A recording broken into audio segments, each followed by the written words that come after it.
ഈശംസിഹായ്ക്ക് സ്തുതിയായിരിക്കട്ടെ. ക്രിസ്തുവിൽ എത്രയും സ്നേഹം നിറഞ്ഞ സഹോദരങ്ങളെ,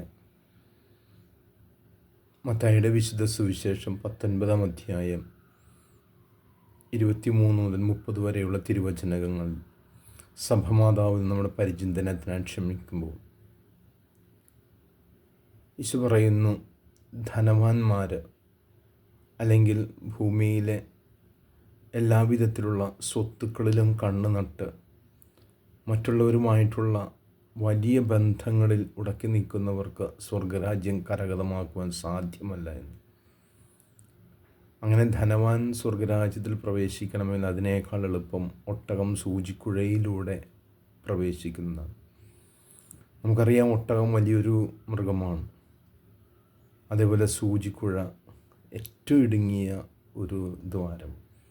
അപ്പോൾ ഞെരുങ്ങി വേണം അതിനുള്ളിലേക്ക്. അപ്പോൾ ഒട്ടകം മനസ്സായി കഴിഞ്ഞാൽ അതിന് തണുപ്പ് ഏൽക്കാൻ വേണ്ടിയിട്ട്, അല്ലെ ചൂടത്താണ് ജീവിക്കുന്നത്, പക്ഷെ തണുപ്പിന് വേണ്ടിയിട്ട് അത് വേണമെങ്കിൽ ഞെരുങ്ങിക്കഴിഞ്ഞെന്ന് വന്നേക്കാം.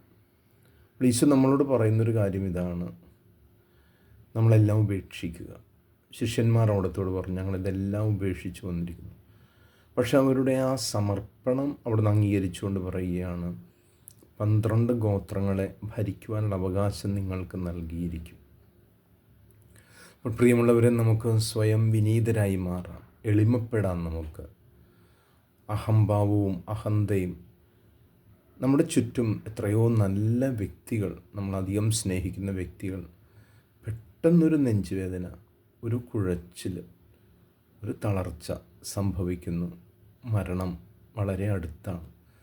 മരണത്തെക്കുറിച്ച് നമുക്ക് പ്രതീക്ഷയുള്ളവരായി മാറാം. മരണം ഏത് നിമിഷവും നമ്മെ കള്ളനെ പോലെ മാടി വിളിക്കാൻ സാധ്യതയുണ്ട്. പക്ഷെ ഒരുക്കമുള്ള ഒരു ജീവിതമാണെങ്കിൽ ആത്മാവ് നിത്യതയിൽ പ്രവേശിക്കാൻ ബുദ്ധിമുട്ടുണ്ടാവുകയില്ല. ആകയാൽ മരണത്തെ ഭയപ്പെടേണ്ടതായിട്ടില്ല. കാരണം മരണം ഒരു പ്രകാശം നഷ്ടപ്പെട്ട അവസ്ഥയാണെങ്കിലും ആത്മാവിൻ്റെ ആ ധന്യത സ്വർഗത്തിലേക്ക് നമ്മളെ കൂട്ടിക്കൊണ്ടുപോകും. വിശുദ്ധഗിരിയിലേക്ക് പ്രവേശിക്കാനുള്ള യോഗ്യത നമുക്ക് ലഭിക്കുന്നതിനായി ആത്മാർത്ഥമായി പരിശ്രമിക്കാം, പ്രാർത്ഥിക്കാം. ആമേൻ.